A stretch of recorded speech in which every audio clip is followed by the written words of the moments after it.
warahmatullahi wabarakatuh.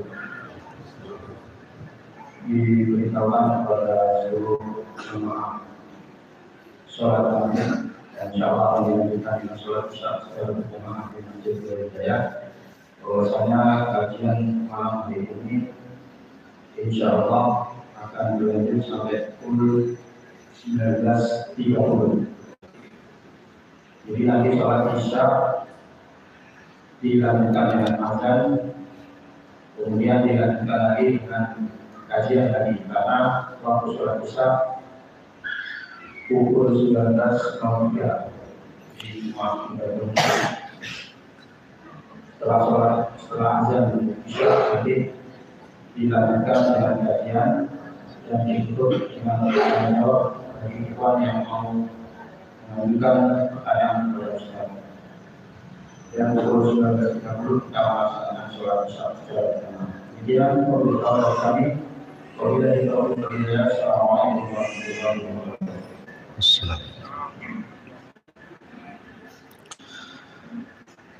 Bismillahirrahmanirrahim. Assalamualaikum warahmatullahi wabarakatuh.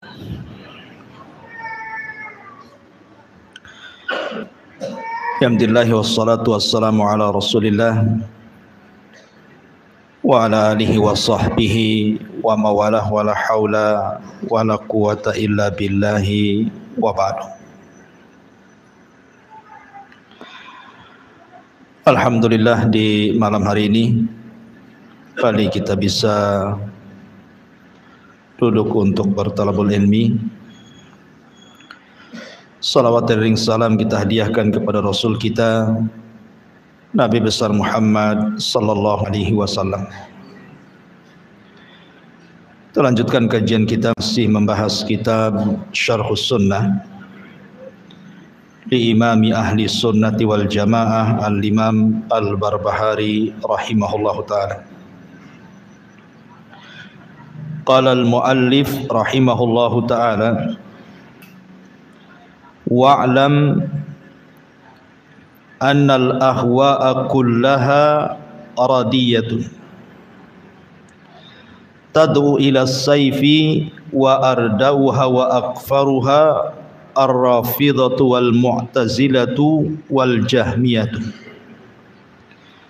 fa innahum yuriduna an-nasa ala ta'tili wa zandaqati.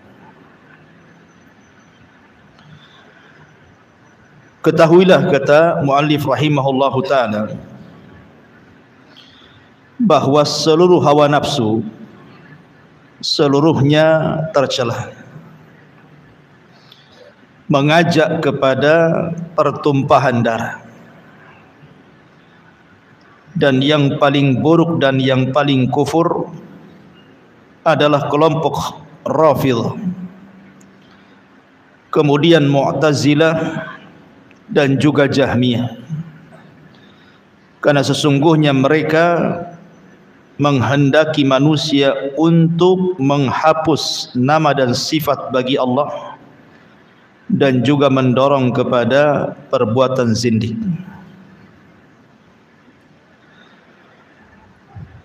Taib, ma'asyiral muslimin yang dimuliakan Allah Subhanahu wa taala. Di sini muallif rahimahullahu taala ingin menjelaskan kepada kita tentang bahaya mengikuti hawa nafsu. Karena hawa nafsu itu ada dua hal yang mendorong manusia bisa tergelincir. Pertama syahwat, dan yang kedua syubhat. Tetapi yang dikehendaki muallif rahimahullahu taala di sini adalah hawa nafsu yang mendorong kepada perkara syubhat. Karena perbedaan syubhat dengan syahwat itu, kalau syubhat merusak agama, merusak akidah dan pemikiran, keyakinan dalam agama. Tapi kalau syahwat itu merusak akhlak. Jadi di sini yang dikehendaki adalah dorongan syubhat pada hawa nafsu. Kemudian beliau mengatakan, Kenapa demikian? Karena tad'u ila saifi. Terkadang hawa nafsu yang berbentuk syubhat itu mendorong manusia untuk melakukan pertumpahan darah dengan pedang. Maksudnya isyarat mu'alif rahimahullahu ta'ala ingin membantah siapa? Kelompok Khawarij. Kalau diistilahkan saif pedang, artinya kelompok yang pertama kali yang muncul adalah kelompok yang suka menumpahkan darah, mereka lah Khawarij. Inilah yang kita akan bahas di malam hari ini. Walaupun pembahasan ini sering saya ulang-ulang, tetapi tidak masalah karena bahayanya kelompok Khawarij ini.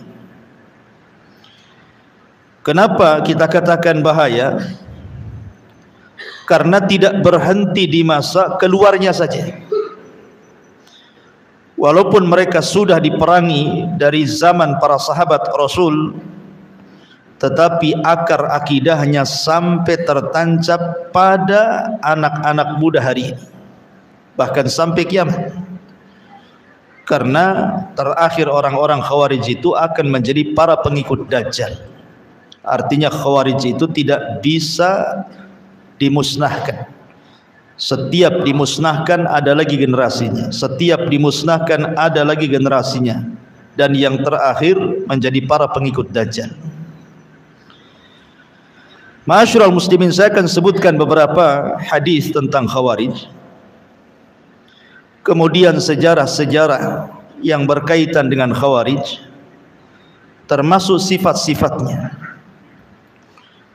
Karena kita tahu bahwa para ulama salaf apabila membahas tentang firqah-firqah dalam Islam, kemudian mereka sampai kepada membahas Khawarij, maka mereka sampai mengarang kitab berjilid-jilid hanya untuk menjelaskan kesesatan Khawarij saja.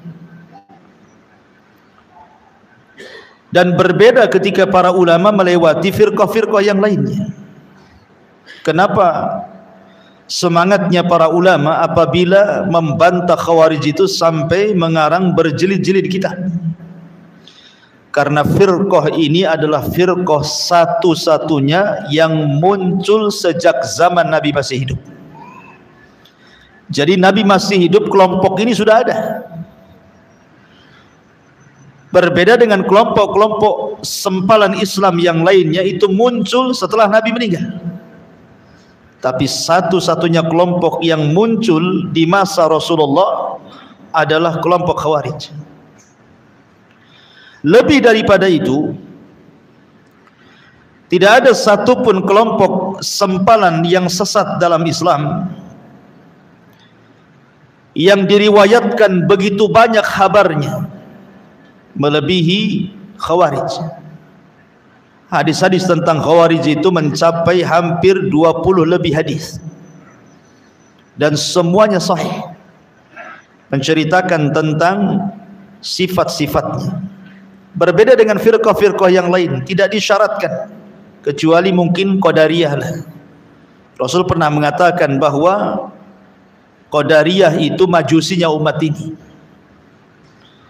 Tetapi hadis-hadis seputar Khawarij ini banyak sekali, menunjukkan bahwa banyaknya hadis yang menceritakan tentang bahaya Khawarij dari lisan Rasul karena bahayanya kelompok ini. Ma'asyiral muslimin yang dimuliakan Allah Subhanahu wa taala. Hadis yang pertama, hadis dari Abi Sa'id Al-Khudri radhiyallahu anhu. Beliau menceritakan, ba'atha Ali bin Abi Talib ila Rasulillah sallallahu alaihi wasallam minal Yamani bi Dhuhaibati fi adimin maqrudin lam tuhassal min turabiha. Suatu ketika Ali radhiyallahu an pernah mengirim batangan-batangan emas kepada Nabi sallallahu alaihi wasallam dengan wadah dari kulit yang disepuh dengan daun, dan emas itu belum dibersihkan dari tanah tambangnya.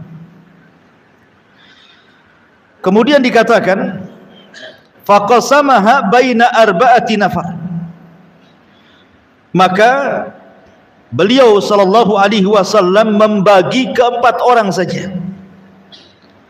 Yang pertama kepada Uyainah ibn Hisni, yang kedua kepada Aqra ibn Habis, yang ketiga kepada Zaid al-Khail, dan yang keempat kepada Al-Qamah ibnu Ulathah. Tiba-tiba kemudian seorang bangkit dan bicara di hadapan Rasul dan mengatakan, kunna nahnu ahaqqu bihadza min haula. Rasul, harusnya kami yang berhak mendapatkan emas itu dibandingkan mereka-mereka ini.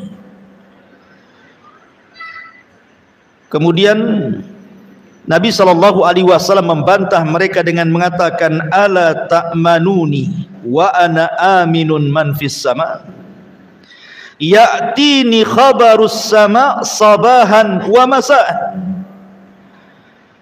Maka Nabi SAW mengatakan, apakah kalian akan mencelaku? Padahal aku adalah manusia kepercayaan zat yang berada di atas sana. Padahal wahyu dari langit datang kepadaku siang dan malam. Tiba-tiba kemudian berdirilah seseorang, rajulun ghairul ainaini musriful wajnataini nasijul jabhataini kathulihyataini makhluqur ra'si musyammarul izar. Lihat ciri-cirinya orang ini. Tiba-tiba kemudian berdiri seorang laki-laki yang matanya cekung, pipinya menonjol, dahinya ke depan, janggutnya lebat, kepalanya gundul, dan sarungnya tersampir, artinya terikat.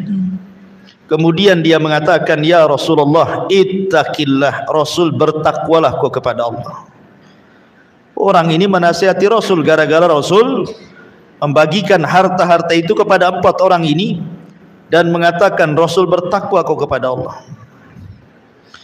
Lihat bagaimana sifat orang yang mencela Nabi ini. Ini bukan sifat orang biasa. Artinya ini sifat ahli ibadah. Matanya cekung karena tidak pernah tidur di tengah malam, suka menangis, ya. Kemudian juga dahinya berbekas karena setiap hari sujud dia, janggutnya lebat. Artinya ini sifat-sifat ahli ibadah. Ini bukan orang biasa yang menegur Nabi ini. Dia mengatakan, ittaqillah, bertakwalah kau kepada Allah.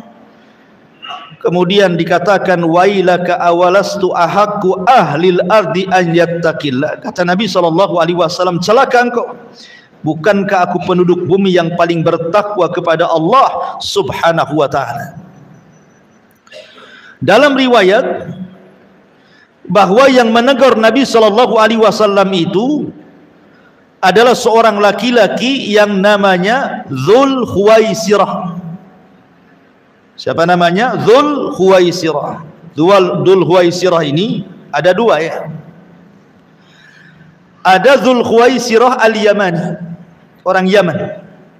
Itu orang Badui yang pernah kencing di masjid. Jadi zaman itu ada orang Badui namanya Dzul Khuwaisirah masuk ke masjid, kencing pula dia di masjid. Kemudian sahabat marah, tapi Rasul mengatakan, da'u, biarkan dia kencing dulu. Kemudian sahabat pergi, Rasul mendekati Dzul Khuwaisirah ini, Al-Yamani ini, kemudian menasihati bahwa masjid ini bukan tempat kencing, tapi tempat solat, tempat zikir dan baca Quran. Saking lembutnya Rasul menasihati Dzul Khuwaisirah ini, Dzul Khuwaisirah ini tertarik dengan Rasul dan mendoakan, Allahumma arhamni wa Muhammadan wa la tarham minhum ahada. Semoga Allah merahmati aku dan Muhammad saja, dan Allah tidak merahmati mereka-mereka, maksudnya para sahabat yang melotot kepada aku, katanya. Ini Dzul Khuwaisirah yang kencing di masjid, namanya Dzul Khuwaisirah Al-Yamani. Tapi yang dimaksud Dzul Khuwaisirah ini, yang kurang ngajar kepada Rasul ini, dia adalah namanya Khurqus ibnu Zuhair ibnu Sa'din At-Tamimi. Saya ulangi, Khurqus ibn Zuhair ibn Sa'ad At-Tamimi. Inilah yang kemudian mendatangi Nabi SAW, tiba-tiba mengatakan, i'dil ya Muhammad, adil kau wahai Muhammad, jangan begitu pembagiannya, kan kami yang memenangkan perang dalam Hunain, kenapa mereka yang dapat, gitu maksud. Maka Nabi SAW marah dan mengatakan, illam a'dil faman ya'dil, kalau aku tidak adil, lalu siapa manusia yang lebih adil dariku, kata Nabi SAW. Artinya bahwa orang ini pertama mencela agama Nabi, yang kedua mencela kealiman Nabi, seolah-olah Nabi jahil, yang ketiga orang ini talabud dunia, menghendaki dunia.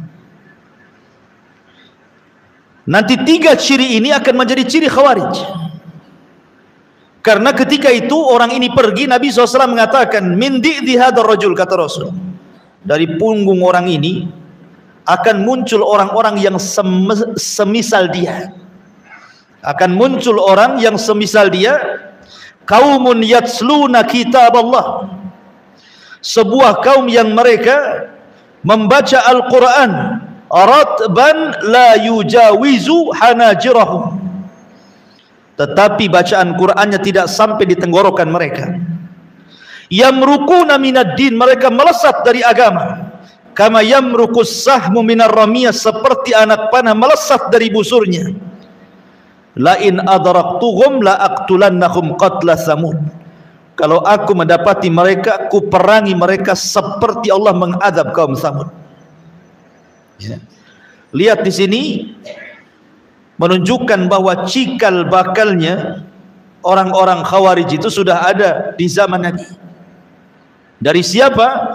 Dari Khurqus ibn Zuhair ibn Sa'ad At-Tamimi, atau dikenal dengan Dzul Khuwaisirah. Inilah pengasas pertama firqah Khawarij di zaman Nabi.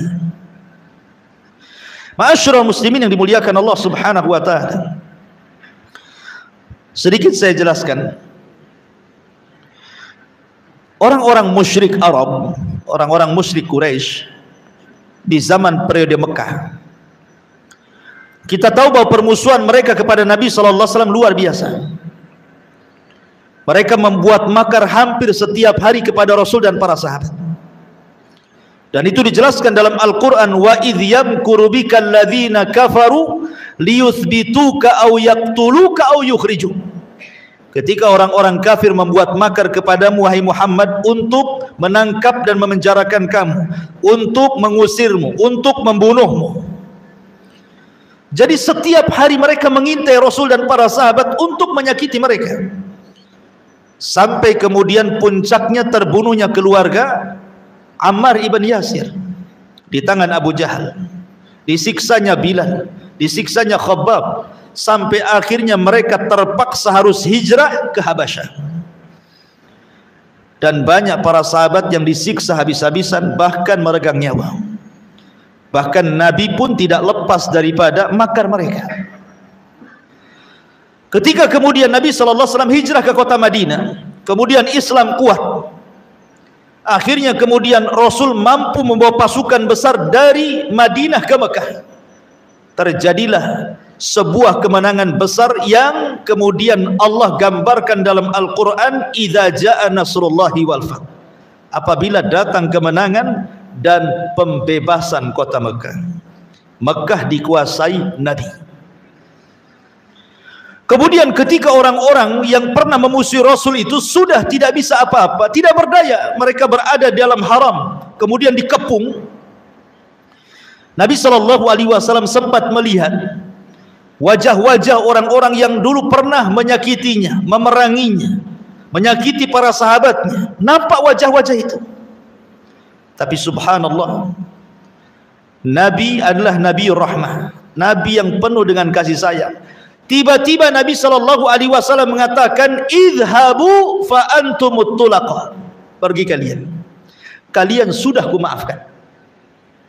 Lihat, Nabi SAW padahal melihat wajah-wajah orang-orang yang pernah menyakitinya, tapi Rasul mengatakan, idhabu wa antumut tulaqa. Pergi kalian, kalian sudah kumaafkan. Tapi lihat bagaimana Rasul ketika bicara soal Khawarij. Rasul memaafkan orang-orang musyrik kan? Bahkan Rasul mengatakan, pergi kalian, kalian sudah kumaafkan. Jelas-jelas mereka orang musyrik, menyerang Rasul di berbagai macam peperangan, menyakiti para sahabat, tapi ujung-ujungnya Rasul mengatakan, pergi kalian, kalian kumaafkan. Lihat sikap Rasul kepada orang Khawarij. Nabi SAW mengatakan, tuba liman qatalahum wa qatalu yad'una ila kitabillah wa laysa fi syai'in man qatalahum kana aula billahi minhum. Kata Nabi SAW, beruntunglah orang-orang yang membunuh mereka, yang menyerang dan memerangi mereka. Rasul katakan, beruntunglah orang-orang yang memerangi mereka orang Khawarij, dan orang-orang yang dibunuh orang Khawarij. Kemudian kata Rasulullah, karena orang Khawarij itu mereka menyeru manusia kepada kitab Allah, padahal sama sekali mereka tidak paham dengan kitab Allah. Maka barang siapa yang menyerang dan memerangi mereka, itu lebih utama di hadapan Allah dibandingkan mereka. Bahkan dengan tegas Rasul SAW mengatakan apa? La in ana adraktuhum la aqtulannahum qatla adin. Kalau seandainya kudapati mereka dimanapun mereka berada, kata Rasulullah, kuperangi mereka seperti Allah menghancurkan kaum Ad. Apa kabar kaum Ad? Ad dihancurkan, tidak ada satu pun umat Ad yang disisakan di bumi. Bahkan Rasulullah SAW menjanjikan pahala. Kata Nabi SAW, la in laqitumuhu faqtuluhum fa inna fi qatlihim ajran liman qatalahum indallahi yaumal qiyamah. Siapapun yang mendapati mereka, kata Rasulullah, perangi mereka, karena dalam memerangi mereka terdapat pahala di sisi Allah pada hari kiamat. Lihat bagaimana perlakuan Rasul yang berbeda kepada orang musyrik yang sudah menyerah, yang sudah kalah. Rasul mengatakan, idhabu fa antumut tulaqa, pergi kalian, kalian kumaafkan. Tapi ketika menghadapi orang Khawarij, kata Rasulullah, kalau kudapati mereka dimanapun mereka berada, kuperangi mereka seperti Allah mengadab kaum Ad dan kaum Samud. Dahsyatnya Rasul kepada orang Khawarij kan? Rasul tidak memaafkan mereka. Kenapa mereka tidak dimaafkan oleh Rasul? Karena Rasul yang mengatakan, yaqtuluna ahlal Islam wa yada'una ahlal Ausan, karena mereka suka menyerang umat Islam dan membiarkan para penyembah berhala. Mereka musuh dari dalam masalahnya. Bahaya. Maka saking bahayanya Rasul SAW tidak pernah memaafkan orang-orang Khawarij. Ma'asyiral muslimin yang dimuliakan Allah Azza wa Jalla. Kemudian juga hadis yang lain dari Abu Sa'id Al-Khudri radhiyallahu anhu, ketika beliau ditanya soal Haruriyah. Haruriyah itu diambil dari kata Harura. Harura itu satu tempat desa yang ada di ujung Kufah. Disitulah berdiri organisasi Khawarij, di Harura. Jadi Abu Sa'id Al-Khudri ditanya tentang Haruriyah. Maka kemudian beliau menjawab, aku tidak tahu tentang Haruriyah, tetapi kata Abu Sa'id Al-Khudri, aku pernah mendengar Rasul bersabda. Apa sabdanya? Yakhruju fi hadhil ummati wa lam yakul minha qaumun tahkiruna salatakum ma'a salatihim yaqra'una al-Qur'an la yujawizu huluqahum aw hanajirahum yamruquna minad din muruqas sahmi minar ramiyah. Akan keluar dari umat ini, beliau tidak mengatakan di antaranya satu kaum, yang kalian menganggap remeh solat kalian dibandingkan solat mereka, bacaan Quran mereka dibandingkan bacaan Quran kalian, tetapi mereka membaca Quran tidak melewati kerongkongan mereka, dan mereka keluar dari agama bagaikan anak panah melesat dari busurnya. Menunjukkan, lihat bagaimana orang-orang Khawarij ini nampaknya mereka ahli ibadah. Solatnya lebih hebat dibandingkan solat kita, puasanya lebih hebat dibandingkan puasa kita, baca Qurannya lebih hebat dibandingkan baca Quran kita. Tapi Rasul mereka mengatakan mereka keluar dari agama seperti anak panah melesat dari busurnya. Seolah-olah apa? Merusak citra Islam. Ya. Karena bahayanya orang-orang Khawarij itu karena seolah-olah mereka sedang menghiasi Islam, padahal mereka sedang merusak Islam. Karena zahirnya mereka baik, tetapi akidahnya rusak. Akidahnya rusak sampai-sampai Rasul mengatakan melesat dari agama seperti melesat anak panah dari busurnya. Ma'asyiral muslimin yang dimuliakan Allah Azza wa Jalla, bahkan saking bahayanya Nabi SAW sampai bersabda dari hadis yang dikeluarkan Imam Tirmidzi dari Abu Umamah Al-Bahili radhiyallahu an, kata Rasul sallallahu alaihi wasallam ketika mensifati orang-orang Khawarij, kilabun nar syarru qatla tahta adimis sama khairu qatla man qataluhu. Mereka adalah anjing-anjing neraka, seburuk-buruknya makhluk yang terbunuh di bawah kolong langit, sedangkan sebaik-baiknya makhluk yang terbunuh adalah yang dibunuh oleh mereka. Begitu Nabi SAW mensifati mereka sebagai anjing-anjing neraka. Bahkan dalam hadis Abu Barzah radhiyallahu anhu dia berkata, Nabi bersabda, la yazaluna yakhrujuna hatta yakhruja akhirahum, wa fi riwayah hatta yakhruja akhirahum ma'al masihid dajjal. Dan senantiasa mereka akan muncul hingga munculnya kelompok mereka yang terakhir, dalam riwayat hingga munculnya kelompok terakhir dari mereka, dan mereka akan perang bersama-sama menjadi para pengikut Dajjal. Subhanallah ikhwan. Dan banyak lagi, karena hampir antara 20 hadis kurang lebih Rasul mensifati tentang orang Khawarij ini. Ma'asyiral muslimin yang dimuliakan Allah Azza wa Jalla, baik kita akan kupas sedikit tentang apa itu Khawarij, lalu bagaimana sejarahnya dari zaman ke zaman.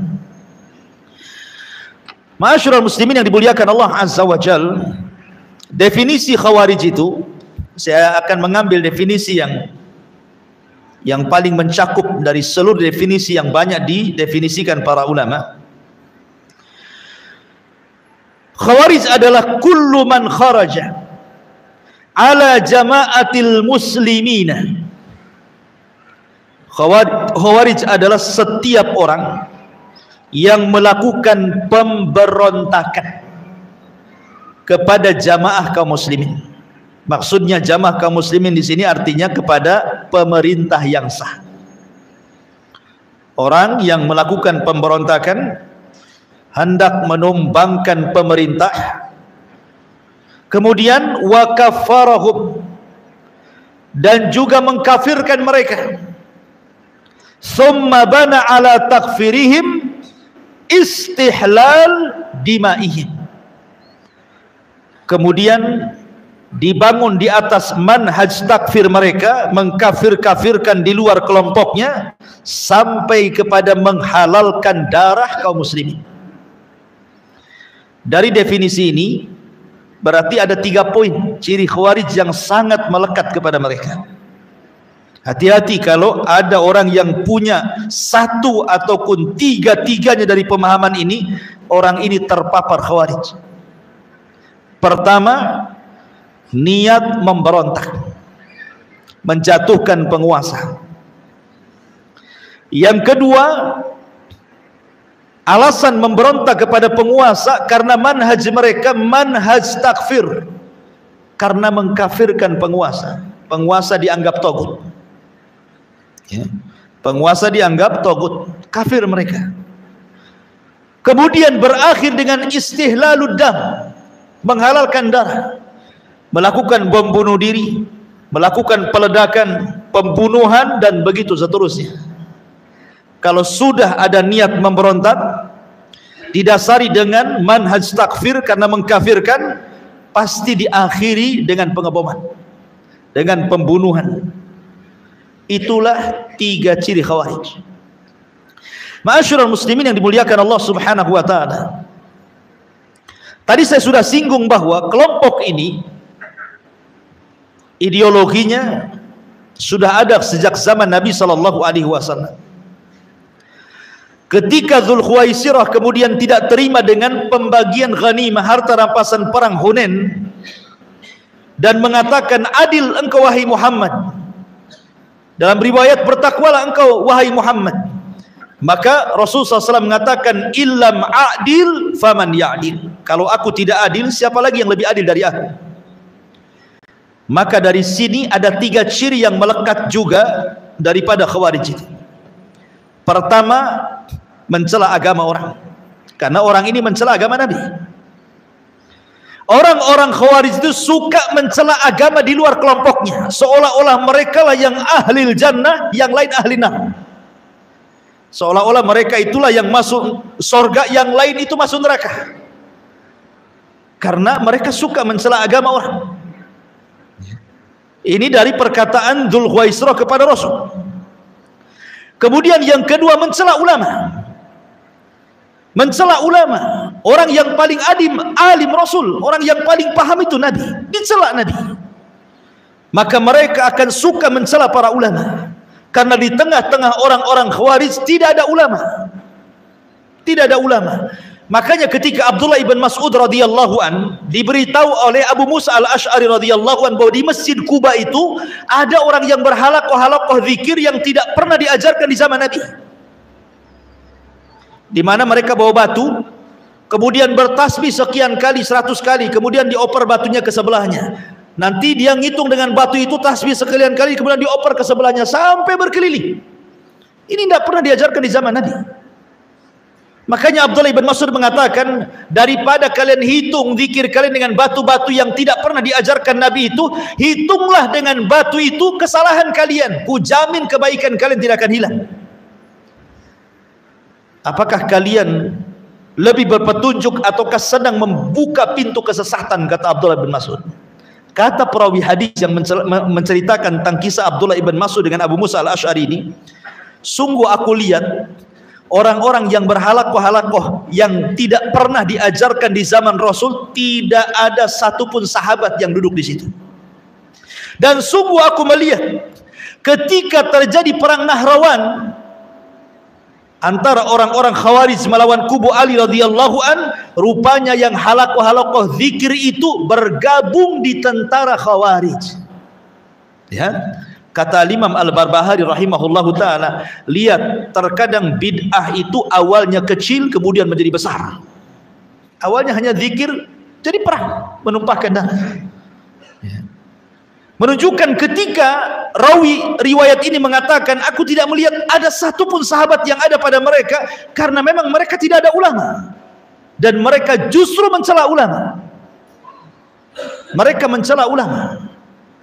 Kemudian yang ketiga, dari kisah Dzulkhuwaisirah ini, Dzulkhuwaisirah ini cemburu gara-gara Nabi SAW membagi-bagikan harta ghanimah Hunain, lebih banyak diberikan kepada muhajirin dibandingkan ansar.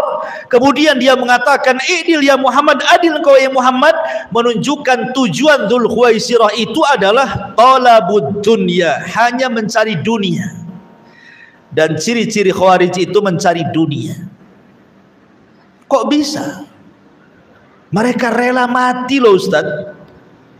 Bom berada di badan dia, dia ledakkan, mana mungkin dia mencari dunia?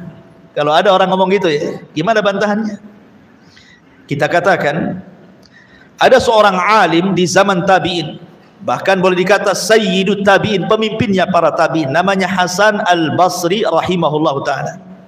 Hasan al-Basri rahimahullahu ta'ala ditanya soal Khawarij. Ketika Hasan al-Basri mengatakan orang-orang Khawarij itu kharaju li ajli dunya, mereka keluar karena dunia. Orang ini ngomong kepada Hasan Al-Basri, ya Imam, bagaimana kau bisa mengatakan mereka kharaju li ajli dunia, keluar karena dunia? Aku loh melihat sendiri dengan mataku, katanya. Ada seorang khawarij keluar dari rumahnya, meninggalkan rumahnya, meninggalkan istrinya, meninggalkan anak-anaknya, kemudian bertempur sampai pedangnya patah dan sampai mati dalam peperangan. Apakah kau katakan mereka mencari dunia? Seperti yang kita katakan hari ini, ya, mereka sampai menyurati orang tuanya, berpamitan sama orang tuanya, meletakkan bom kemudian di perutnya, kemudian meledakkan. Apa mereka mencari dunia? Bukankah mereka itu simbolnya bahwa ingin cepat mati supaya cepat masuk surga, supaya dapat langsung dikawinkan dengan bidadari, katanya. Nah, itu ya. Lihat bagaimana Hasan Al-Basri membantah mereka. Saya katakan, kata Hasan Al-Basri kepada kalian, amana'akum al-imamu salata, amana'akum al-imamu al-hajja, amana'akum al-imamu as-siyama, amana'akum al-imamu al-ibadat. Saya tanya kepada kalian, kalian memberontak kepada pemerintah, tidak suka dengan pemerintah, tidak suka dengan jamaah kaum muslimin. Saya tanya kalian, apakah pemerintah melarang kalian sholat? Jawab, tidak. Apakah pemerintah melarang haji? Tidak. Apakah pemerintah melarang kalian puasa? Tidak juga. Apakah pemerintah melarang ibadah-ibadah yang lainnya merupakan syiar-syiar Islam seperti azan, id dan yang lainnya? Tidak. Kemudian Hasan Al-Basri, artinya sorga di hadapan kalian. Lalu buat apa kalian kemudian mengacau pemerintah? Kalau pemerintah tidak melarang sholat, tidak melarang zakat, tidak melarang puasa, tidak melarang ibadah, bukankah kita hidup untuk ini? Lalu untuk apa kalian memberontak, melakukan pemboman di sana sini? Kalau bukan tujuan dunia, apa maknanya? Kalau tujuan akhirat, akhirat di depan kita. Kita sholat bisa, puasa bisa, id bisa, baca Quran bisa. Apa yang mencegah kalian untuk melakukan pengeboman? Bukankah inilah yang diperintahkan Allah? Dari sini menunjukkan bahwa sifat orang-orang khawarij itu sedikit-sedikit karena mereka bicara tentang tahkim. Menurut mereka itu bahwa syariat Islam itu hanya berkisar soal urusan hakimiyah, soal urusan pemimpin yang tidak melakukan hukum Allah itu saja. Mereka menganggap bahwa kalau pemimpin itu tidak menerapkan hukum potong tangan, hukum rajam, hukum cambuk, berarti pemimpin itu tauhid. Orang Khawarij itu kemana-mana kalau bahas tuh ngalor ngidul, ujung-ujungnya ke situ. Ujung-ujungnya bicara soal pemimpin yang tidak menegakkan syariat Islam. Maksudnya syariat Islam itu menurut orang-orang Khawarij bukan yang dimaksud kita. Syariat Islam menurut mereka itu maksudnya hanya bicara soal hukum hudud. Ya, soal hukum potong tangan, soal rajam, soal cambuk, itu saja yang 3 lembar dalam kitab fikih itu. Sementara syariat Islam itu kan banyak, termasuk keamanan negara itu syariat Islam. Ketika kalian mengacaukan sebuah negara, kalian tidak sedang menjalankan syariat Islam. Salat syariat Islam, puasa syariat Islam, menjaga darah kaum muslimin syariat Islam. Kalian justru membunuh darah kaum muslimin. Syariat Islam itu mencakup semuanya, bukan hanya sebatas hukum hudud. Ya. Ma'asyiral muslimin yang dimuliakan Allah Subhanahu wa taala, maka dari sini kita tahu bahwa sebenarnya mereka itu sedang mencari dunia, bukan mencari akhirat. Ini penegasan daripada siapa? Hasan Al-Basri. Dan kaidah Hasan Al-Basri ini umum kepada semua, bukan hanya orang Khawarij saja. Terkadang umpamanya dalam sebuah yayasan yang bergerak dalam dakwah, ada orang-orang yang kemudian direkrut sama yayasan dakwah, suruh jadi pengurus, jadi ini. Lama-lama dia pula memberontak, mengusir orang lamanya, dia pula yang menguasai di situ. Kalau bukan karena urusan dunia, urusan apa? Dia sudah tinggal di situ, anaknya di situ, dia pun bisa dakwah di situ, dia tenang di situ kan? Tiba-tiba diambil alih. Kalau bukan urusan dunia, urusan apa? Kecuali kalau umpamanya ini udah nggak beres nih, sesat nih ketua yayasan nih, ini jadi Khawarij ini, lain ceritanya. Ma'asyiral muslimin, ini kaidah semuanya masuk. Ke masalah masjid, ke masalah yayasan, ke masalah semua masuk. Ma'asyiral muslimin yang dimuliakan Allah Azza wa Jalla. Baik, kita masuk ke pembahasan lain. Ma'asyiral muslimin, sedikit kita akan bicara tentang sejarah munculnya Khawarij dalam bentuk jamaah. Kalau di zaman Rasul kan dalam bentuk individu. Ya. Individu namanya Dzul Khuwaisirah. Tapi dalam bentuk kelompok itu terjadi di zaman siapa? Utsman ibn Affan. Di zaman Utsman ibn Affan itu ada seorang laki-laki namanya Abdullah ibn Saba. Abdullah ibn Saba al-Himyari al-Yamani as-San'ani, orang Yahudi yang pura-pura masuk Islam di zaman Utsman. Dialah yang kemudian menjadi provokator utama terbentuknya firqah Khawarij dalam bentuk jamaah. Dia karena tidak bisa mempengaruhi orang Hijaz, maksudnya Hijaz itu Mekah dan Madinah, maka dia berangkat ke Mesir, berangkat ke Syam, ke Kufah, ke Basrah, mulai membuat fitnah tentang Utsman ibn Affan, mulai mengkritik tentang Utsman ibn Affan. Lah akhirnya kemudian berhasil dia, sampai akhirnya ribuan anak-anak muda mereka terpengaruh dengan pemahamannya Abdullah ibn Saba ini. Akhirnya kemudian mereka bergerak tepat di bulan Dzulhijjah. Tepat di bulan Dzulhijjah saat para sahabat yang ada di kota Madinah sedang haji ke Mekah. Mereka datang. Utsman ibn Affan radhiyallahu an ketika mendengar ada pergerakan anak-anak muda yang hendak mendemo dirinya, maka kemudian Utsman mengutus dua sahabat, Muhammad ibn Maslamah dan Jabir ibn Abdullah radhiyallahu an. Coba tanyakan maunya apa orang-orang itu. Maka berangkatlah Muhammad ibn Maslamah dan Jabir ibn Abdullah menghadang mereka. Rupanya kemudian ditemuilah pimpinan mereka. Subhanallah, pimpinan orang-orang Khawarij ini, orang-orang yang hendak memberontak kepada Utsman ibn Affan ini, di lehernya menggantungkan mushaf. Jadi mushafnya itu digantungkan di lehernya. Kemudian Muhammad ibn Maslamah mulai dialog dan mengatakan, ada apa kalian datang jauh-jauh dari Mesir, dari Kufah, dari Basrah, kalian hendak datang kepada Amirul Mukminin Utsman ibn Affan dan hendak kemudian menyerang beliau. Ada apa dengan kalian? Ngapain kalian bawa pasukan sebanyak ini untuk mengepung istana? Ya. Maka kemudian pemimpin mereka mengatakan, inna hadza, sambil memegang mushaf ini, inna hadza amara an nadriba bihadza kullu man lam yu'min bihadza. Sesungguhnya ini maksudnya Al-Quran telah memerintahkan kami untuk membunuh maksudnya Utsman bin Affan karena dia tidak pernah beriman dengan Al-Quran, katanya. Kurang ajar ya.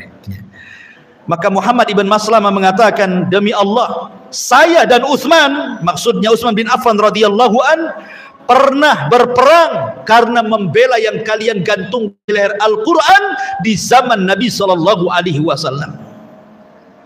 Bagaimana kelanjutannya? Azan dulu. Nah, tadi kan habis azan. Nah, silakan azan dulu.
Ya, kita lanjutkan.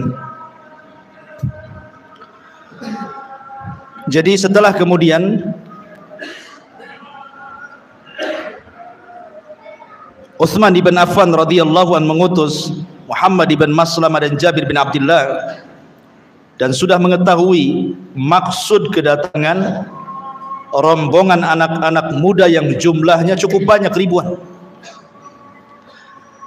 Akhirnya kemudian Utsman mendengar bahwa ada riak-riak isu yang dihembuskan oleh anak-anak muda orang-orang Khawarij ini, bahwa Ali radhiyallahu an siap dibaiat untuk dirinya dalam rangka membatalkan baiat kepada Utsman untuk berbaiat kepada Ali. Jadi tujuan mereka datang kepada Utsman untuk mencabut kekuasaan Utsman dan menggantikan Utsman dengan Ali. Itu tujuannya. Tentu tidak mungkin Ali melakukan seperti itu. Ini kan siasat namanya.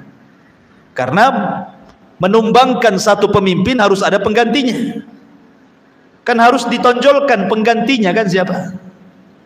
Oh, ini nggak benar nih presidennya, turun lah. Siapa gantinya? Kan harus ada gantinya.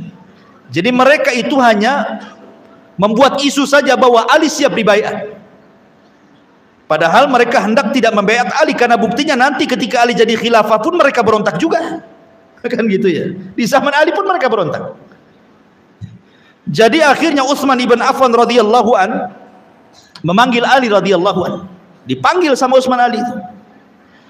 Kemudian dikatakan, ya Ali, apakah benar isu-isu di luar itu? Kata Ali, tidak benar. Aku tidak hendak merobohkan kekuasaan, apalagi saya hendak menyuruh manusia untuk membaiat diriku.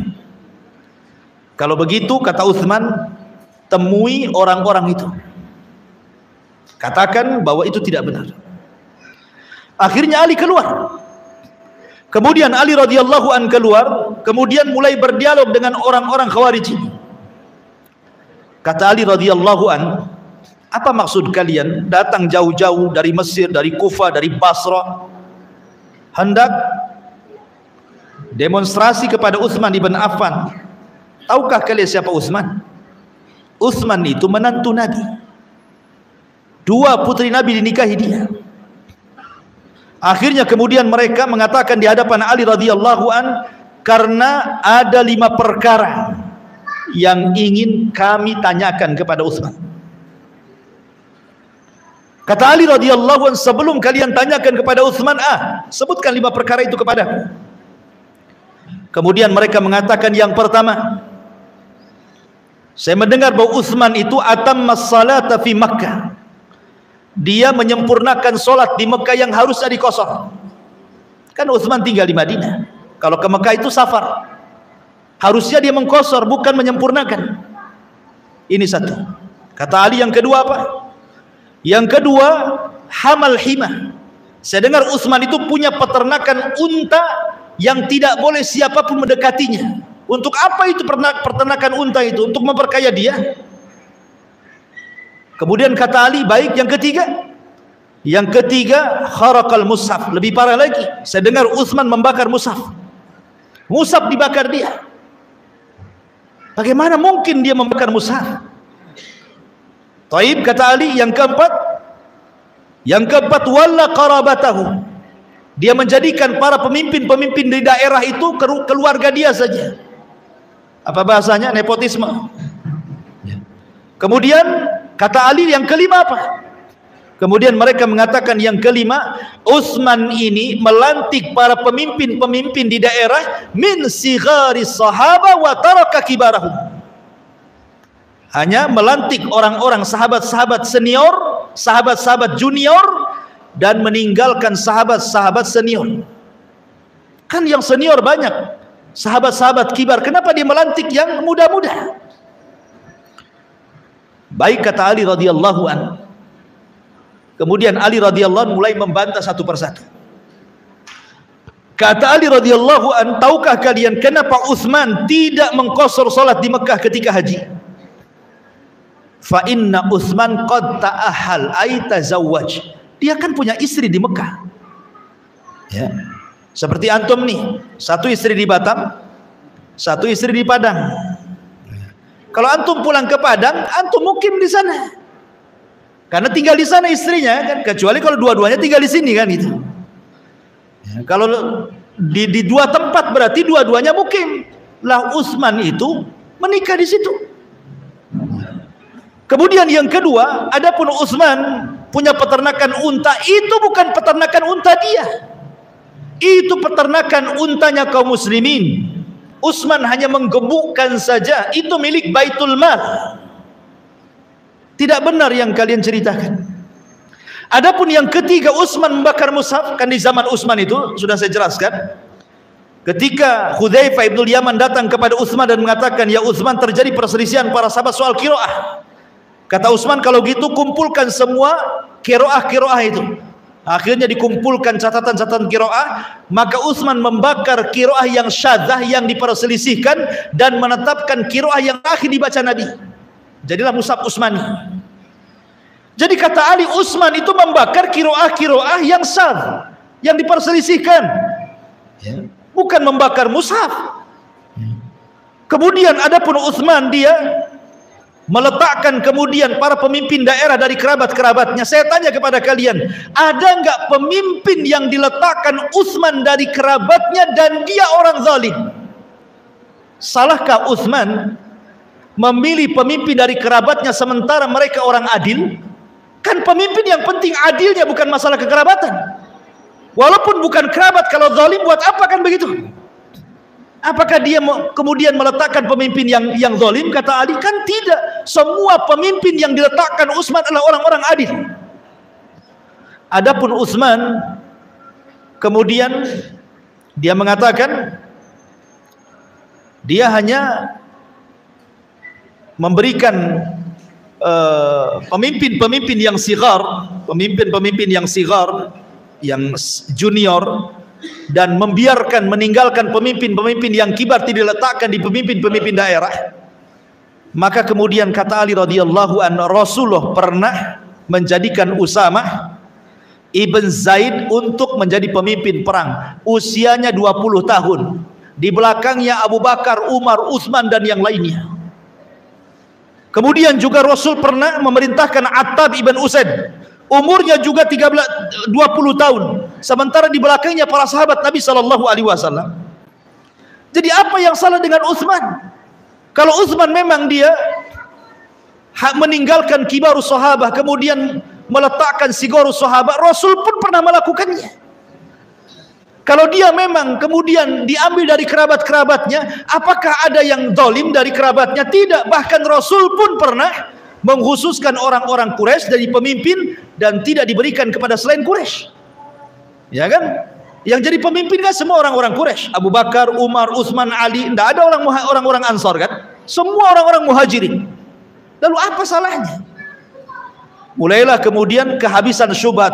Karena orang Khawarij ini hanya bisa dibantah dengan khusyubhat. Kalau Densus menangkap Khawarij, kemudian dimasukkan penjara, disiksa, itu yang dikehendaki mereka.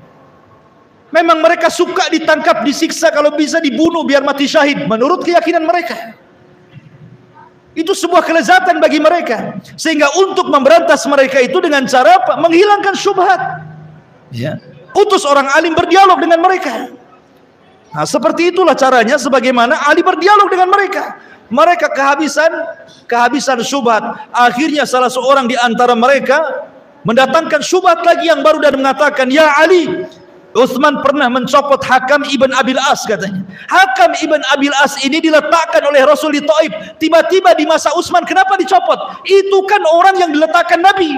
Kenapa dia berani mencopot, katanya. Kata Ali radhiyallahu anhu, "Ya, memang Utsman pernah mencopot Hakam ibn Abil As, tetapi dikembalikan ke Taif," katanya. Dan dia tetap jadi pemimpin sana. Subhanallah, syubhat dari semua arah, ikhwan. Ya. Pertama mencela agama. Utsman mencela salat, kan mencela agama namanya. Ya. Kemudian mencela kerajaan. Bahwa Utsman ini nggak becus mengurus kerajaan, mengurus negara ini nggak becus ya. Masa kerabatnya ini mulai dianggap nggak becus tuh. Ya. Kemudian juga masalah apa? Masalah mushaf lagi. Jadi Utsman itu diserang dari semua segi gitulah. Dan memang begitu biasanya orang-orang yang menjatuhkan pemerintah itu, dia harus punya syubhat yang banyak. Nah, kalau nggak punya syubhat yang banyak nanti ditanya, ngapain kau demo mau meruntuhkan penguasa? Ada apa dengan penguasa, kan gitu? Bingung dia. Oh, karena saya dibayar pakai nasi bungkus. Lain ceritanya. Masa alasannya dibayar nasi bungkus? Kan harus jelas kan gitu ya alasannya ya. Lihat orang-orang Khawarij ini alasannya macam-macam. Ya. Ma'asyiral muslimin yang dimuliakan Allah Azza wa Jalla. Akhirnya kemudian apa yang terjadi? Kemudian mereka pun dihadapkan kepada Utsman. Setelah mereka habis syubhatnya di hadapan Ali, akhirnya mereka dihadapkan kepada Utsman. Ali mengajak mereka, kalau begitu ayo kalian saya pertemukan dengan Utsman. Datang anak-anak muda ini, akhirnya berjumpa dengan Utsman bin Affan. Naik Utsman bin Affan ke atas mimbar. Utsman sudah tua, usianya 84 tahun, bayangkan. Sudah tua. Ya. Naik dia ke atas mimbar. Ya. Kemudian kata Utsman ibn Affan radhiyallahu an, ingin menjelaskan kepada orang-orang Khawarij itu siapa dia dan kedudukannya di hadapan Nabi. Kata Utsman ibn Affan radhiyallahu, dia mengatakan, "Afikum Ali?" Ada Ali di sini? Kemudian Ali mengatakan, "Ya, saya di sini." "Afikum Talha?" Maksudnya Talha ibn Ubaidillah. Apakah di antara kalian ada Talha? Tiba-tiba mengatakan, "Saya Talha." Kemudian kata Utsman, "Afikum Sa'd bin Abi Waqqas?" Ada Sa'd bin Waqqas di sini. Oh, kata Sa'd, saya di sini. "Afikum Zubair?" Apakah ada Zubair? Kata Zubair, saya di sini. Ketika sudah lengkap, ini orang-orang yang mubasyiruna bil jannah ya. Orang-orang yang mendapatkan kabar gembira masuk surga yang disebut oleh Utsman ini. Kemudian Utsman mengatakan, "Saya bersaksi kepada kalian. Saya bersaksi kepada Allah kepada kalian." Ya. Tanyakan kepada orang-orang ini, maksudnya kepada Ali, kepada Talha, kepada Sa'ad bin Abi Waqqas, kepada Zubair, tanyakan kepada orang-orang ini. Mereka tahu semuanya. Nabi SAW sewaktu hidup pernah mengatakan, "Man ishtara bi'ra rumah falahul jannah." Siapa yang membeli sumur rumah, ketika itu para sahabat tidak ada air kecuali harus beli kepada orang Yahudi. Kemudian Rasul mengatakan setiap hari dimahalkan sama orang Yahudi itu air daripada sumur rumah itu. Akhirnya Rasul mengatakan, beli saja sumur itu. Kemudian Rasul mengatakan, siapa yang mau beli sumur rumah diberikan kepada kaum muslimin falahul jannah, ku jamin dia masuk surga. Kata Utsman, kalian tahu siapa yang membelinya? Bukan Ali, bukan Talha, bukan Zubair, bukan siapa-siapa. Saya yang membelinya. Ini bukan hendak riya, bukan. Biar mereka tahu, karena mereka hendak berbuat jahat. Maka Utsman mengingatkan siapa dirinya. Kemudian kata Utsman ibn Affan radhiyallahu anhu, bukankah Rasul pernah mengatakan siapa yang bisa membeli tanah ini yang dempet dengan Masjid Nabawi, maka dia dapat surga. Siapa yang membelinya? Aku yang membelinya. Kemudian aku serahkan untuk peluasan Masjid Nabawi. Kemudian ketika tentara Tabuk kesulitan, sampai-sampai Rasul mengatakan, man jahaja jaishal usra falahul jannah. Siapa yang bisa mendanai tentara kesulitan, maka bagi dia sorga. Kata Utsman, aku yang mendanainya. Sampai-sampai dikatakan bahwa Tabuk itu milik Utsman semuanya, karena dia yang mendanainya. Artinya Utsman membeli sorga dari Rasulullah sampai 3 kali. Setelah kalian tahu kedudukanku, apakah kalian akan menyerangku, katanya. Maka akhirnya Utsman ibn Affan radhiyallahu an hanya mendoakan sebelum turun dari mimbar dan mengatakan, Allahumma gfirli waliman abahadami. Ya Allah, semoga Allah mengampuni diriku dan orang-orang yang hendak menghalalkan darahku. Kemudian Utsman menangis, turun, semua orang menangis. Ma'asyiral muslimin yang dimuliakan Allah Subhanahu wa taala. Ketika kemudian selesai ini, mereka sadar, orang-orang Khawarij ini mereka sadar bahwa keberadaan mereka, karena mereka masalahnya kan anak-anak muda, mereka orang-orang yang tidak pernah hidup di masa sahabat, sehingga tidak tahu hakikat orang-orang sahabat-sahabat Rasul. Mereka tidak tahu keutamaan mereka, karena mereka orang-orang jauh, orang-orang yang dari Irak, yang dari Kufah, yang dari Mesir, kan mereka nggak tahu anak-anak muda yang baru-baru itu. Makanya ciri-ciri orang Khawarij itu adalah hudatsaul asnan, anak-anak muda tapi jahil, bodoh, ya kan? Akhirnya kemudian mereka pun pikir, oh betul juga ya, kalau gitulah kami pulang aja lah. Pulang mereka. Subhanallah. Di tengah jalan, rupanya siasat Abdullah ibn Saba ini membuat surat kaleng, dititipkan kepada seorang anak muda. Sengaja anak muda itu lewat di rombongan orang-orang Khawarij yang hendak pulang, mencurigakan, langsung ditangkap. Rupanya dikeluarkan, ada isi suratnya. Kemudian pas dibaca, rupanya isi surat itu adalah isi surat dari Utsman ibn Affan kepada penguasa Mesir. Ya, isi surat itu adalah suratnya Utsman ibn Affan kepada penguasa Mesir. Siapa penguasa Mesir kala itu? Sa'ad ibn Abi Syarh. Sa'ad ibn Abi Syarh. Jadi isi surat itu dari Utsman bin Affan kepada Sa'ad ibn Abi Syarh, gubernur Mesir, sepulangnya para pendemo ini. Kemudian disebutkan nama-namanya. Pertama Abdurrahman ibn Udes, kemudian Urwah ibn Suyai, kemudian Ibnu Umar, Ibnu Amrin bin Budel, kemudian Kinanah ibn Bishr. Ini kan tokoh-tokoh Khawarij nih. Sepulangnya mereka ini berempat ini tangkap, bunuh, salib. Ketika baca surat ini kan pimpinan-pimpinan mereka nih. Oh, marah ini. Mungkin bahasa saya ini, gimana Utsman ini? Ya. Dia bilang, sudah kalian saya doakan, semoga Allah mengampuni siapapun orang yang hendak membunuhku. Saya maafkan, pulang kalian. Tiba-tiba suruh pulang, ngirim surat ke gubernur masing-masing. Ketika kita sampai di daerah kita disuruh dibunuh. Ini kan kurang ajar nih. Kalau gitu balik lagi kita ke Madinah, katanya. Balik lagi mereka ke Madinah. Ya. Sampai di Madinah, dikiranya sudah selesai. Rupanya dikepungnya istana. Kemudian Ali datang lagi, ada apa dengan kalian? Bukankah sudah selesai semuanya? Kemudian mereka mengatakan tidak, Utsman sudah menulis surat kepada Sa'ad ibn Abi Syarh untuk membunuh pemimpin-pemimpin kami. Utsman datang mengatakan, wallahi demi Allah, aku tidak pernah menulis surat itu. Aku tidak pernah menulis surat itu. Kemudian mereka mengatakan kepada Ali, lihat Ali, orang tua ini sudah berdusta kepada kita. Subhanallah, menuduh Utsman berdusta. Ya. Kemudian salah seorang mereka berteriak lagi, kami juga punya surat yang lain, katanya. Bukan surat kepada Sa'ad ibn Abi Syarh, tapi surat yang ditujukan kepada Muawiyah yang ada di Syam, yang isinya dari Utsman bin Affan kepada Muawiyah, datanglah wahai Muawiyah dengan tentara yang banyak, bunuh orang-orang Khawarij yang hendak melepaskan kekuasaanku. Ini suratnya di tangan kami, katanya. Coba, banyak surat-surat bodong tuh.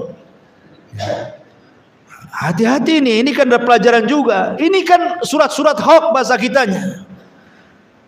Tapi begitulah orang-orang Khawarij, mereka akan membuat hoax soal pemerintah. Mereka akan membuat hoax tuh supaya masyarakat itu marah sama pemerintah, kan? Dibuat hoax, oh pemerintah nggak becus lah, inilah itu, macam-macam. Akhirnya Kalau di Mesir ditumbangkan dengan Facebook, di Indonesia mungkin bisa dengan YouTube tuh. Buat hoax dengan YouTube, semua pegang YouTube. Wah, geram semuanya. Ini pemerintah mau semuanya kan. Begitu memang orang-orang Khawarij. Ma'asyiral muslimin yang dimuliakan Allah Azza wa Jalla. Akhirnya setelah Utsman bersumpah, mereka juga tidak yakin, tidak percaya dengan sumpah, karena memang tujuannya ingin menumbangkan Utsman, sudah sakit hati mereka. Akhirnya ketika itu banyak para sahabat datang ke rumah Utsman. Ada Abu Hurairah, ada Hasan, ada Husain, ada Zubair, ada Tolha. Banyaklah para sahabat datang ke rumah Utsman dengan membawa pedang-pedang mereka dan siap menghadapi mereka. Tapi Utsman mengatakan, bersumpah demi Allah, sebaiknya sarungkan pedang-pedang kalian. Ini urusan aku dengan mereka. Ini urusanku dengan mereka. Pulang kalian.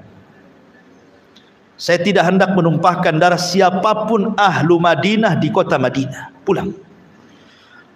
Abu Hurairah radhiyallahu sampai menangis.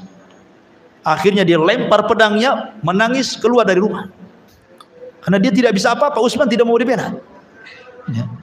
Ketika di dalam rumah itu tidak ada sahabat satupun kecuali Utsman dan istrinya, mulailah orang-orang ini menakuti orang-orang kota Madinah. Bayangkan, karena ketika itu tentara tidak ada, sedang haji semua.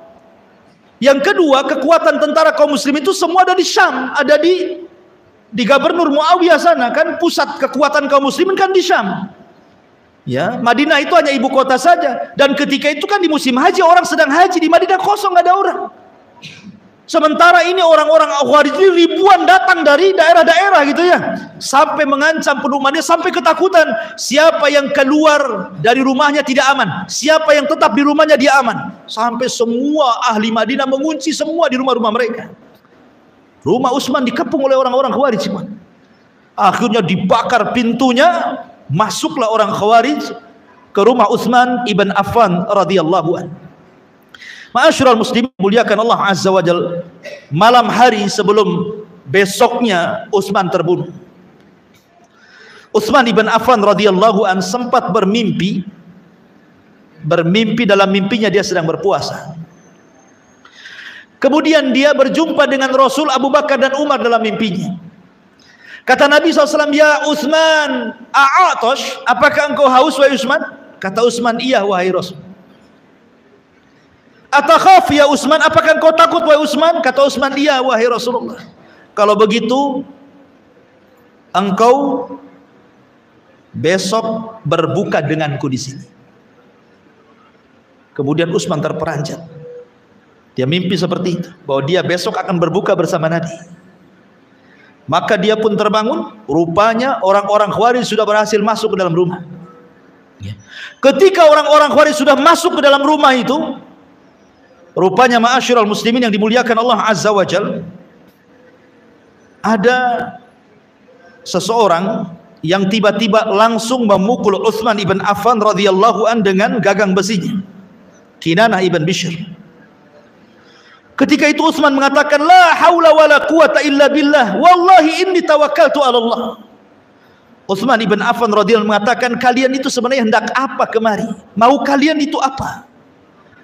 Maka orang-orang mengatakan, kami hanya kemari untuk engkau memilih dua pilihan katanya. Pilihan yang pertama, turun dari kekuasaanmu. Pilihan yang kedua, darahmu. Kalau tidak kami bunuh. Kata Utsman ibn Affan radhiyallahu anhu, itu yang kalian kehendaki? Tidak.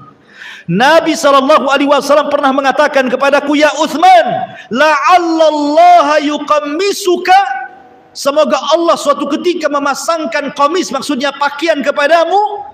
Barang siapa yang datang hendak mencopotnya, jangan kau copot.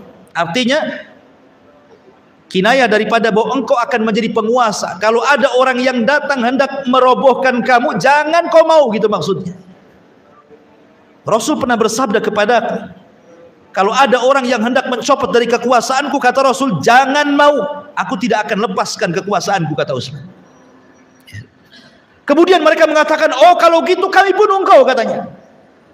Oh kalian mau membunuhku? Nabi SAW pernah bersabda, la yahillu damu mri'in muslim illa bi'ihda salasin, as-sayyibu zani, wa nafsu bin nafsi, kemudian wattariku lidini al-mufariq lil jamaah. Kata Utsman, ingat Rasul bersabda, tidak halal kalian menumpahkan darah siapapun kecuali karena tiga perkara. Satu, karena seorang yang sudah menikah berzina. Dua, karena dia pernah membunuh jiwa. Tiga, karena dia murtad. Demi Allah, ma zanaitu fi jahiliyatin wal Islam. Aku tidak pernah berzina baik di zaman jahiliyah ataupun dalam Islam. Dan aku tidak pernah membunuh jiwa tanpa hak dibenarkan. Dan aku tidak pernah murtad sampai hari ini. Lalu apa hak kalian membunuhku? Nah, jadi Utsman sempat berdialog tuh di tengah-tengah, hampir meregang nyawa. Tetapi mereka tidak mendengar ucapan Utsman ibn Affan radhiyallahu an. Tetap saja kemudian mereka pun akhirnya membunuh Utsman dengan cara sadis. Utsman dibunuh di bulan Dzulhijjah, bulan hurum, saat manusia sedang haji. Yang kedua, Utsman dibunuh ketika dia sedang berpuasa dan akan berbuka bersama Nabi. Ketiga, Utsman terbunuh sedang membaca Al-Quran, fasayakfikahumullahu wa huwas samiul alim. Subhanallah, ya kan?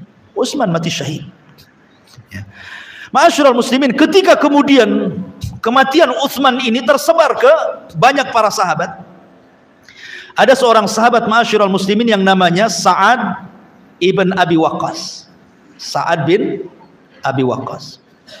Sa'ad bin Abi Waqqas ini, ingat Sa'ad bin Abi Waqqas ini mustajabud doa ya. Salah satu sahabat yang kalau berdoa mudah dikabulkan adalah Sa'ad bin Abi Waqqas. Itu mustajab doanya. Lah kebetulan Sa'ad bin Abi Waqqas itu tidak berada di Madinah ketika terbunuhnya Utsman itu. Dia di luar Madinah. Dia mendengar Utsman dibunuh, marah dia. Akhirnya dia hadapkan wajahnya ke kiblat, kemudian tangannya diangkat ke langit dan mengatakan, "Ya Allah, semoga Engkau melaknat mereka, dan saya meminta kepadamu ya Allah, siapapun yang terlibat dalam pembunuhan Utsman, agar Kau wafatkan mereka di atas pedang. Sebagaimana mereka membunuh dengan pedang, jangan Kau wafatkan mereka kecuali mereka wafat di atas pedang juga." Subhanallah, doanya Sa'ad bin Abi Waqqas mustajab. Tidak ada satupun Khawarij yang terlibat dalam pembunuhan Utsman kecuali matinya dibunuh. Sampai ada seorang Khawarij yang terlibat dalam pembunuhan Utsman ini, usianya sudah 40 tahun setelah kejadian itu, sampai hidup di masa Hajjaj ibn Yusuf. Hajjaj, maklum Hajjaj ini kan panglima sadis ya. Hajjaj ini sedang berkhutbah ya. Kemudian tiba-tiba ada orang tua, sudah tua renta. Tiba-tiba dia mengatakan, "Ya Hajjaj, ya, apakah engkau akan membunuhku? Tidakkah kau lihat aku ini orang yang sudah tua?" Kemudian Hajjaj mengatakan, "Siapa yang ngomong tadi?" Tiba-tiba orang tua itu mengatakan, "Saya." Rupanya dia adalah salah satu pemimpin Khawarij dalam pembunuhan Utsman itu. Maka Hajjaj mengatakan, "Engkau tadi yang mengatakan bahwa engkau sudah tua." Tidak, darah Utsman ada di punggungmu, katanya. Sini kamu. Diambilnya pedang, dipenggal lehernya. "Aku mulai dari engkau," katanya. Hajjaj, subhanallah ikhwatu fiddin. Karena Hajjaj ini kan diperintah oleh Abdul Malik untuk memerintah Syam, dan Syam itu kan orang Irak. Irak itu kan orang yang rakyatnya susah diatur. Makanya diutuslah oleh Abdul Malik ibn Marwan Hajjaj yang sangat bengis itu. Kadang-kadang memang kalau negara susah diatur ya harus pemimpinnya kayak Hajjaj. Diutus Hajjaj gitu. Kemudian Hajjaj ngancam-ngancam orang. Tiba-tiba yang diancam ini sudah tua. "Ya Hajjaj, saya sudah tua, masa kau ngancam orang tua?" Nggak bisa, darah Utsman di punggungmu, katanya. Akhirnya diambil pegang di penggal lehernya. "Abda'u bika, dari engkau kumulai," katanya. Subhanallah. Inilah mustajabnya dua siapa? Sa'ad bin Abi Waqqas. Sampai jam berapa ini? Coba bayangkan, anak nulis loh, masih sampai ditulis 1, 2, 3, 4, 5 lembar, ya kan? Jadi gimana Cak Lis? Sudah, kita bersambung aja lah ya. Sudah Isya lah ya. Insya Allah kita bersambung. Sebelum bersambung ada pertanyaan di sini. Satu pertanyaan saja ya. Bismillah, Ustaz mau bertanya, kalau ada sifat-sifat khusus yang kita temui di sekitar masyarakat kita, apa yang harus kita lakukan? Khawarij, sifat-sifat Khawarij yang kita temui di masyarakat, apa yang harus kita lakukan? ya kita nasihati. Ya. Kita nasihati. Kemudian bekerja sama dengan ya pimpinan masyarakat di situ, RT, RW dan yang lainnya kan itu ya. Kalau perlu dengan kepolisian karena kan mereka bahaya. Mereka sangat bahaya. Dan tadi saya sudah jelaskan bahayanya sampai Rasul tidak memaafkan mereka. Ingat, tujuan mereka itu hanya darah. Tujuan mereka itu darah. Padahal Nabi SAW mengatakan seandainya kalau ada orang datang ke Ka'bah bawa cangkul, bawa gada, palu, kemudian Ka'bah itu dihancurkan satu keping sampai rata dengan tanah, itu lebih ringan dosanya dibandingkan menumpahkan darah satu orang muslim. Lihat orang-orang yang melakukan pengeboman itu, tujuan mereka orang-orang kafir. Kenyataannya apa? Orang Islam yang mati. Dan lebih parah lagi, tidak ada adab jihadnya. Dalam Islam saja adab jihad, tidak boleh membunuh anak-anak, tidak boleh membunuh orang tua, tidak boleh membunuh wanita, tidak boleh merusak ya. Yang dibunuh tentara saja. Ini enggak semua rata. Perempuan yang lewat mati, anak yang lewat mati, orang tua mati, semua mati di situ. Enggak ada adabnya. Itu kalaupun terjadi dalam sebuah pertempuran yang jelas-jelas bertempur, ya kan? Mereka tidak sedang bertempur. Ini negara Islam. Mereka mau mengacau negara Islam. Keamanan itu nikmat yang paling besar. Kalau memang ada di masyarakat yang seperti ini, waspadai. Kalau perlu dinasihati. Laporkan kepada RT, RW, lurah, polisian, ya. Karena ini sangat bahaya. Wallahu a'lam. Ya, saya kira cukup kan. Sudah 7:30. Subhanallah bihamdika, asyhadu an la ilaha illa anta astaghfiruka wa atubu ilaik. Allahu ta'ala. Assalamualaikum warahmatullahi wabarakatuh.